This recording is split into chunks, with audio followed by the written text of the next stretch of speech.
Bienvenue sur le campus Périgord où nous avons aujourd'hui la chance d'être accueillis par l'université pour une journée de la mobilité européenne et internationale dans le cadre de Mini-Planète. Cette journée est organisée pour être la plus variée possible, tant par les interlocuteurs que par les moments proposés, puisqu'on a une alternance de sessions plénières avec des conférences débats autour bien sûr de la mobilité européenne et internationale. Ces séances plénières sont également entrecoupées de récits d'expériences très variés, des étudiants d'UT mais également d'autres élèves extérieurs ou des adultes qui ont eu ce type d'expérience, notamment via des bourses, Leonardo da Vinci. Alors le matin c'est cette alternance de conférences et de récits, et l'après-midi donc on va avoir des ateliers en plus petits groupes pour que les acteurs puissent se mettre en relation, notamment les acteurs institutionnels, associatifs, universitaires qui proposent des dispositifs de mobilité, mais surtout ces acteurs vis-à-vis des jeunes, où là on va avoir un contact réel et proche entre les deux parties pour pouvoir envisager des projets. J'ai une idée potentielle de projet en mobilité, j'envoie un CV et une lettre de motivation. Nous avons la chance en fait d'être avec des étudiants, mais avec aussi des professionnels de l'animation, mais aussi des jeunes de mission locale, des jeunes des MFR de Champs-Vinel.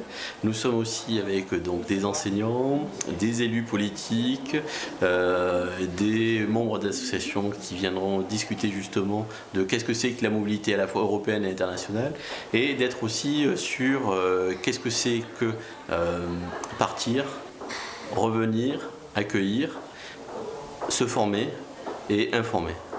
Jean-François, c'est une très bonne définition de ce que peut être la mobilité, parce qu'en fait la mobilité c'est une mobilité apprenante.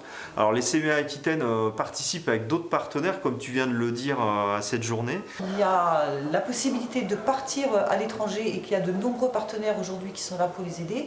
Tout d'abord les enseignants qui vont leur aider à monter leur projet pédagogique à l'étranger, et puis ensuite des associations et aussi des collectivités territoriales comme le Conseil général et le Conseil régional qui s'impliquent pour favoriser tous ces jeunes à partir à l'étranger, acquérir d'autres connaissances, enrichir leur expérience personnelle. Non seulement les étudiants peuvent partir, mais aussi le Conseil régional a ouvert son dispositif à tous ceux qui sont en apprentissage ou aussi bien en BTS, que chacun puisse avoir droit à cette chance au moins une fois dans sa vie.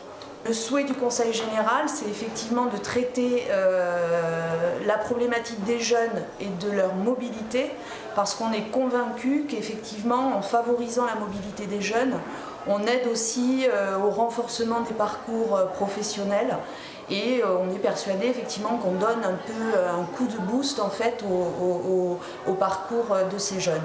Donc, nos actions, en fait, elles sont transversales, on les retrouve dans tous les domaines. Grâce à nos programmes, on permet à des établissements scolaires, à des instituts universitaires, effectivement, de pouvoir permettre à leurs élèves d'accéder plus facilement à la mobilité. Il me semble que c'est aussi le reflet de la qualité du travail qui est fait à l'IUT de Périgueux. Et je crois qu'on peut rendre hommage à l'IUT de Périgueux pour la qualité de ce travail. Et ce qui me paraît essentiel aussi, c'est qu'on est déjà dans Erasmus+, ici. On est aujourd'hui dans la rencontre sur un campus universitaire avec des mondes qui ne se connaissent pas ou qui se côtoient à certains moments. Et donc là, c'est vrai qu'on a la chance, grâce à des étudiants, mais aussi à des associations, comme tu l'as souligné, de pouvoir avoir cette journée. On espère qu'il y en aura d'autres. Et d'ailleurs, on voit que cette mini-planète, demain, sera peut-être beaucoup plus grande. Maxi-planète.